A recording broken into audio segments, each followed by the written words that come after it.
ये जो व्यंग पढ़ना है शरद जोशी का व्यंग है, बंसी वाले का पुजारी। ये वर्तमान जो आज की भ्रष्ट व्यवस्था है उसके ऊपर बहुत ही करारा व्यंग इन्होंने किया है। होता क्या है कि कोई भी फाइल अगर सरकारी उसमें कामकाज में है तो वो एक जगह पड़ी रहती है, बिना जो घूस दिए हुए, सुविधा शुल्क दिए हुए फाइल आगे नहीं बढ़ती है। ठीक है, तो इस तरीके से समाज की ये जो विसंगति है, तो जोशी जी यही ले आकर के हमारे सामने रखते हैं कि कैसे देखिए घूस लेने के अलग अलग तरीके हैं। एक तो क्या किया, सीधे कह के कि इस काम का इतना है ले लिया अंडर टेबल दूसरे, और दूसरा ये किसी वस्तु के रूप में दे दिया, तीसरा ये कि किसी और बहाने से मांग लिया। तो एक सरकारी अधिकारी हैं तिवारी जी, बहुत ही शातिर हैं, एग्जाम्पल है ये पाठ जो है आज के भ्रष्ट व्यवस्था घूसखोर अधिकारियों के ऊपर करारा व्यंग है। तो तिवारी जी करते क्या है कि निबंध शुरू होता है जयवंशी वाले की, मतलब जयवंशी वाले के उनके इस जयकारा से ये लगेगा कि तिवारी जी बहुत ही धार्मिक प्रवृत्ति के हैं, और बहुत धार्मिक प्रवृत्ति के हैं तो ऐसा आदमी ईमानदार होगा, काम करने वाला होगा, है कि नहीं। तो जो व्यक्ति इनके पास आया है वो तिवारी जी जैसे ही आते हैं तो आने के साथ ही इनका आकार प्रकार जो बता ले जाते हैं जोशी जी, और वो सवाल पूछते हैं कैसे आना हुआ। तो काले घने बाल पीछे की ओर, ललाट पर तिलक, मनमल का महीन कुर्ता, धोती, आंखों में निरंतर टिपटिपाती एक मस्ती जो श्री कृष्ण भक्तों के चरित्र का अंग बन जाती है। मतलब तिवारी जी की ये बनावट है। तो जो व्यक्ति आया है उससे तिवारी जी को जवाब देता है कि गुप्ता जी का पत्र आया है। तो जब कहते हैं गुप्ता जी का पत्र आया तो तिवारी जी तुरंत पूछते हैं कैसे हैं बाबू भैया। इसका मतलब तिवारी जी व्यक्तिगत रूप से उस व्यक्ति को जानते होंगे, तो जो उसका काम रुका हुआ है उस काम को भी जानते होंगे, है कि नहीं। तो वो बताते हैं ठीक है, बस उन्होंने कहलवाया है कि मैं आपसे मिल लूँ, क्योंकि उन्होंने ये कहा है कि सब कुछ आपके हाथ में है। ठीक है, तो तिवारी जी कहते हैं कि अरे अरे नहीं, मेरे हाथ में नहीं है सब कुछ। किसके हाथ में? मोर मुकुट बंसी वाले के हाथ में है, मतलब भगवान भरोसे है कि नहीं। तो ऐसी स्थिति में जैसा बंसी वाला चाहेगा, जैसा वो कराना चाहेगा वैसा ही होगा। तो वो आने वाला व्यक्ति कहता है कि ऐसा है कि मैं आपसे निवेदन करता हूँ कि उसको क्लियर कर दीजिए। तो वो कहते हैं कि ऐसा है कि आप जो है निवेदन मुझसे मत कीजिए, किससे कीजिए? बंसी वाले से कीजिए, है कि नहीं। तो इसके बाद जो है वो कहते हैं कि ऐसा है कि आपकी कृपा हो जाए। तो तिवारी जी कहते हैं कि जोशी जी ऐसा है कि आपके तो दर्शन ही नहीं होते। संकेत क्या है? वही पैसा लेना और देना काम कराने के लिए। तो वो कहते हैं बाबू भैया को लिख दीजिए। क्या लिख दीजिए? जोशी जी को सलाह देते हैं तिवारी जी, लिख दीजिए कि सब कुछ बंसी वाले पर छोड़ दें, और उनके दरबार में जब सुनवाई हो गई तो उनका काम हो जाएगा। बड़ी से बड़ी जो तोप होती है उनकी फाइल जो है वो रोक देते हैं, ठीक है। और जब बंसी वाला आदेश करेगा तो हम तो केवल उसके मात्र सेवक हैं, है कि नहीं। इस तरीके से तिवारी जी ने बाबू भैया की फाइल जो रोक रखी है। बाबू भैया ने जोशी जी को भेजा है और दोनों के संवाद को ले आकर के बहुत ही अच्छी तरीके से व्यंग करता हुआ जो व्यंग्यकार जो हमारे सामने रखता है। अब बात और आगे बढ़ती है तो कहते हैं कि ऐसा है कि असुविधा किस बात की है, आप सब उसी नटवर नागर पर छोड़ दीजिए और भगवान सब ठीक करेगा। तो कहते उस दिन तिवारी जो घर पर थे तो आराम कुर्सी पर बैठे हुए वो समाचार पत्र पढ़ रहे हैं। तो इन्होंने पूछा कि भाई कहाँ है बंसी वाले।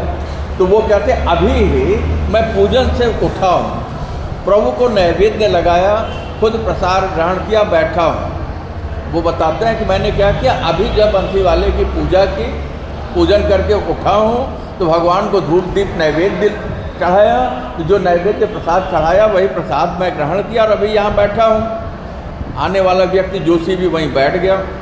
तो वो तिवारी जी से जो है गुप्ता जी ने उन्हें लिखा है कि घर पे बुलाया है, तो जा कर के तिवारी जी से घर पे मिल लो।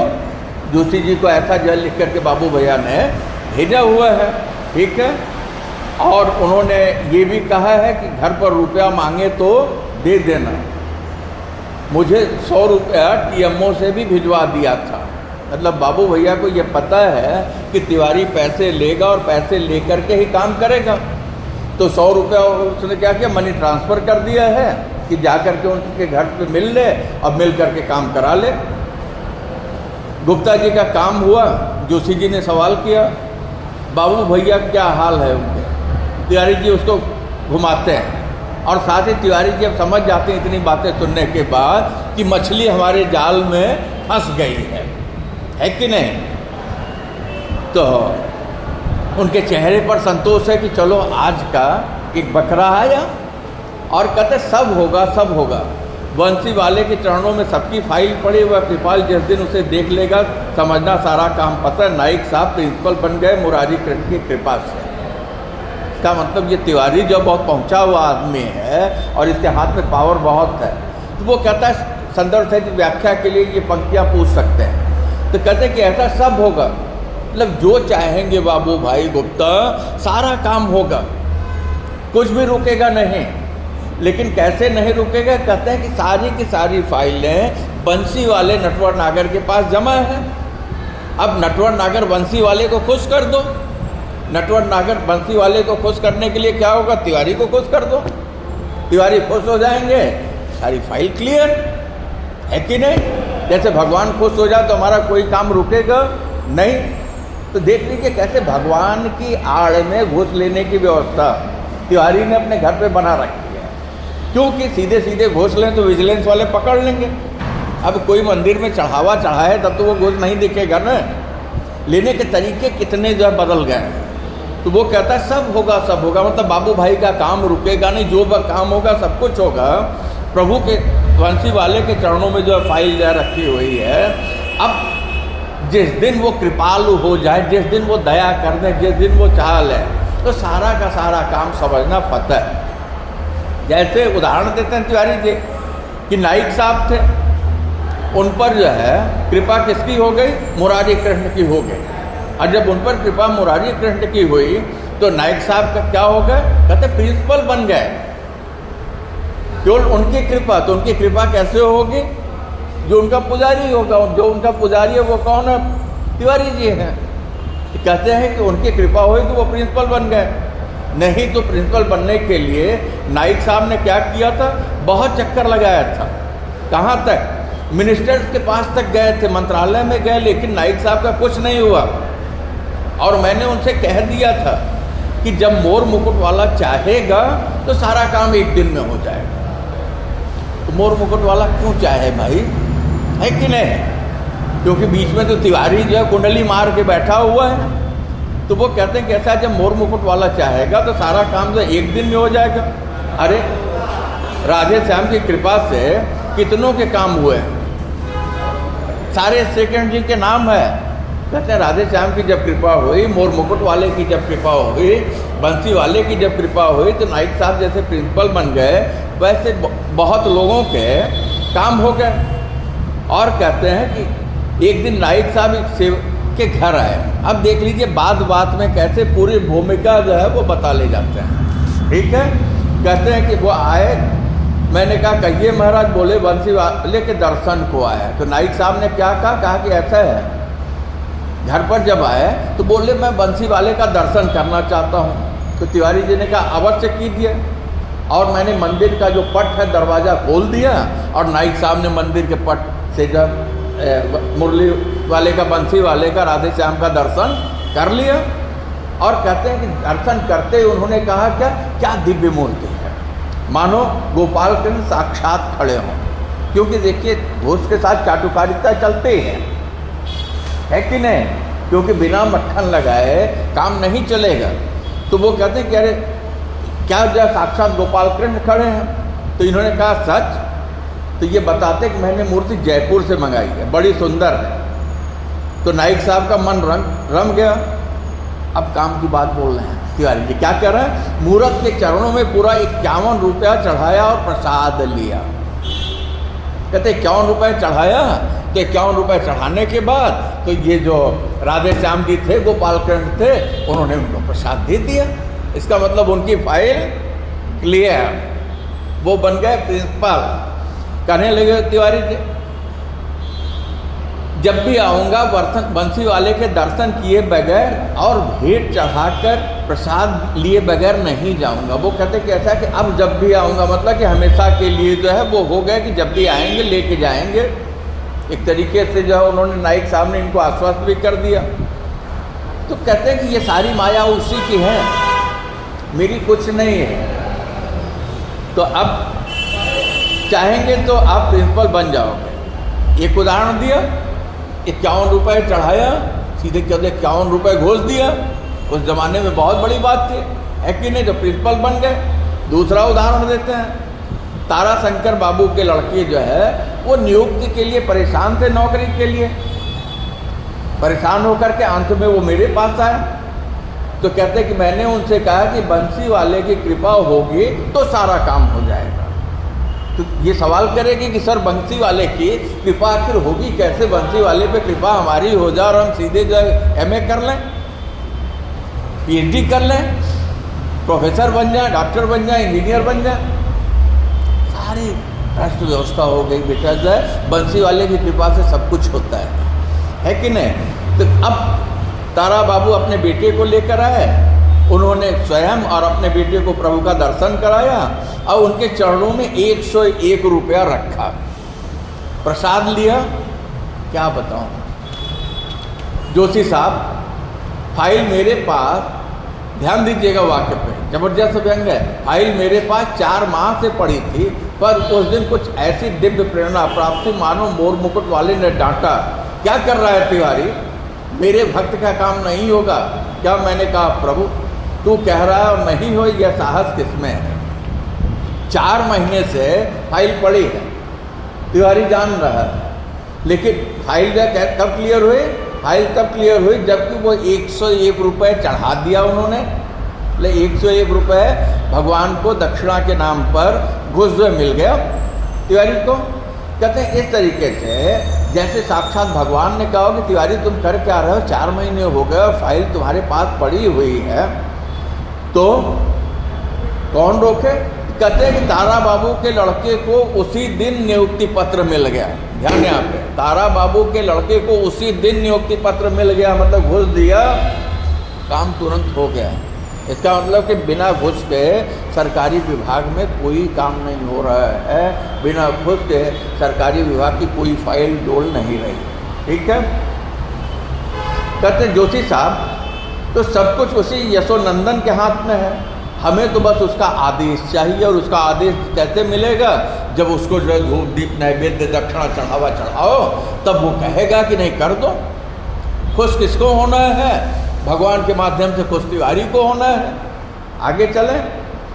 तिवारी जी, जोशी जी कह रहे हैं, तिवारी जी बहुत ही भाव विवल से, कहाँ है बंसी वाले का मंदिर, मैं दर्शन करना चाहता हूँ। तो वो कहते हैं भाई कहाँ है बंसी वाले, बताइए, मैं भी दर्शन करना चाहता हूँ।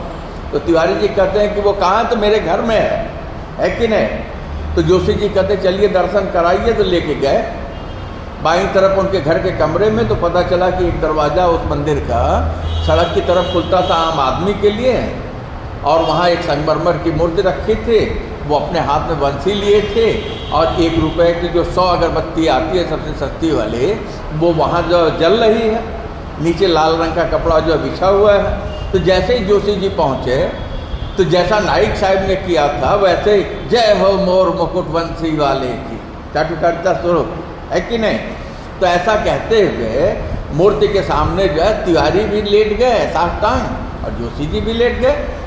और जब लेट गए तो इसके बाद जोशी जी ने किया क्या कि 100 रुपये जो गुप्ता जी बाबू भाई ने भेजा है, जो अपनी पैंट के हिप मतलब पिछला वाला जो भाग होता है उस पॉकेट में रखा हुआ था, धीमे से 100 रुपये खींचा, निकाला और रख दिया। तिवारी जी ने कनखियों से, तिरछी नेत्रों से देखा, अनुमान लगाया, और अनुमान लगाने के बाद जो है फिर जोर से कहा जय मोर मुकुट बंसी वाले की। और ऐसा कहते हुए तिवारी जी इसका मतलब खुश हो गए, तो बंसी वाला खुश हो गया, तिवारी जी ने जोशी जी को प्रसाद दे दिया। तो पूछते हैं जोशी जी कि इस मंदिर के आप ही पुजारी हैं? तो तिवारी जी कहते हैं हाँ, पुजारी कहिए, सेवक कहिए, कुछ भी कहिए, श्याम सलोने के सब कुछ हमें हैं। तो जोशी जी जितना झुके तो कहते हैं उससे ज़्यादा तिवारी जी झुकते गए, और बाहर आने के बाद गदगद भाव से वो जाते हुए भक्त को देखते रहे, और अगले दिन जो है गुप्ता जी का काम हो गया, है कि नहीं? तो जय मोर मुकुट बंसी वाले के इस तरीके से इस व्यंग में शरद जोशी ने वर्तमान सरकारी प्रशासनिक व्यवस्था के अंदर किस तरीके से फाइलों का अंबार लगा हुआ है, और बिना सुविधा शुल्क दिए हुए कोई भी फाइल जो है क्लियर नहीं होती है, कोई भी फाइल पास नहीं होती है। तो बड़ी चतुराई से देखिए, एक सरकारी कर्मचारी तिवारी जो है जय मोर मुकुट बंसी वाले की आड़ में, श्री कृष्ण भगवान की आड़ में जो है चढ़ावे के रूप में वो घुस ले रहा है। इस तरीके से जो कोई भी आता है तिवारी के यहाँ बंसी वाले के चरणों में दक्षिणा चढ़ाता है, प्रसाद पाता है, और उसका काम तुरंत हो जाता है। और जो तिवारी के यहाँ आकर के दक्षिणा नहीं चढ़ाता, बंसी वाले के दर्शन नहीं करता, वो प्रसाद नहीं पाता। जब वो प्रसाद नहीं पाता तब तक उसकी फाइल रुकी रहती है। इस तरीके से ये कह लीजिए कि पूरी की पूरी व्यवस्था में घुस लेने की पूरी एक सुनियोजित